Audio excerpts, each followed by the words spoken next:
განათლების მხარესაც რო წავიდეთ რა. ვაღიარებ ჩემ უფროს ვაჟთან მაქვს ხოლმე პრობლემები, იმიტომ რომ დიდად არ აინტერესებს. სამწუხაროდ არ აინტერესებს. მიჩხუბია კიდეც. შევპირებილა კიდეც. არა, ეს იმიტომ რომ როგორ მოვიქცე, როგორ დავაინტერესო. არა, ის არის რომ აქ დიდ ზეგავლენას ახდენს გარემო თაობა. კომპიუტერი ეხა ამერიკელებმა შეიტანეს ინტერნეტ თამაშების დარღვევები. ფსიქიკურ დაავადებებში. აინტერესებს უფრო მეტად კომპიუტერი, ვიდრე მეგობრები. თამაშობს უფრო ესმის ერთ ჩაკეტილი აუტიზმისკენ მიდის. და ფრანგებმა მემარცხენეებმა ჩაატარეს კვლევა, სადაც საგანგაშო მდგომარეობა არის. კაცს ქალი აღარ აინტერესებს ცოლი სექსუალურად. კონკურენტი ვინ არის?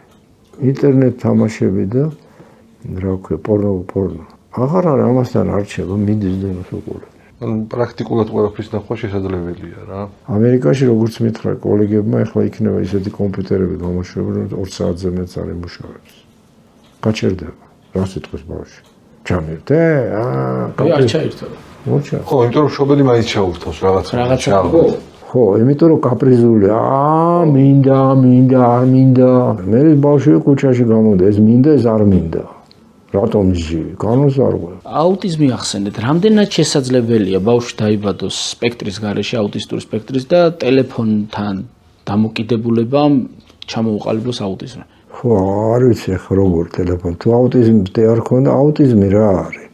საკუთარ თავში უკიდურესი ჩაკეტვა და არ გაინტერესებს სამყარო. აუტიზმი არის შიზოფრენიის დამახასიათებელი, შიზოფრენით ყველა კი არის ბადება. ჩდება მე.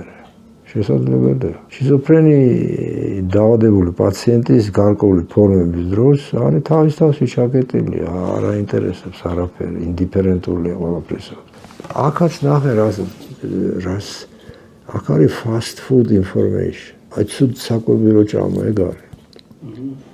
და ამ იმას რა ქვია, ამის სარგებლო. მაგალითად ეს სტუდენტი მე ბატონ რეზო ესა არსებობს ხო ბედნიერების ჰორმონი. როგორ შეიძლება ბედნიერების ჰორმონი იყოს? პირობითად დაარქვეს რაღაცა, რომელსაც ხასიათზე მოყევხარ, არა? მაგრამ გონია რომ არსებობს ჰორმონი, რომელსაც რომ დალევ, კარგი ბედნიერი იქნება. ეს ჰორმონი შიგნით არის და არა გარეთ. უბრალოდ სკოლა უნდა იყოს ისეთი, ჩვენი საზოგადოება არ ერევა სკოლაში.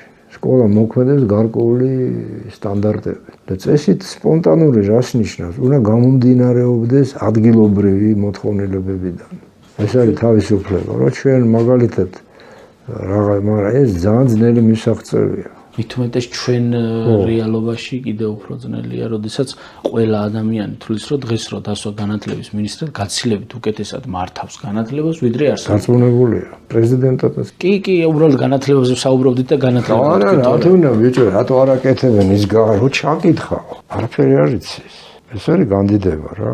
ესეთი კი იმას აქვს ესეთი გამონათქვამი მარკ ტვეინის. ჩვენ ვართ დაჯილდოებული ერი 3 დიდი იმით საჩუქარით. We have 3 unspeakable gifts. ესე იგი ერთი არის freedom of conscience, ესე იგი სინდისის თავისუფლება, freedom of speech, სიტყვის თავისუფლება და and prudence, not to practice them either of them. რომ იმდენი გონიერება რომ არც ერთი არ გამოვიყარეთ პრაქტიკაში. ეხლა რა ქონდა ხედავდამაში. სიტყვის თავისუფლება უნდა იყოს, მაგრამ აზრის გამოთქმის თავისუფლება, მაგრამ უაზრობის შეიძლება უაზრობა ელაპარაკო.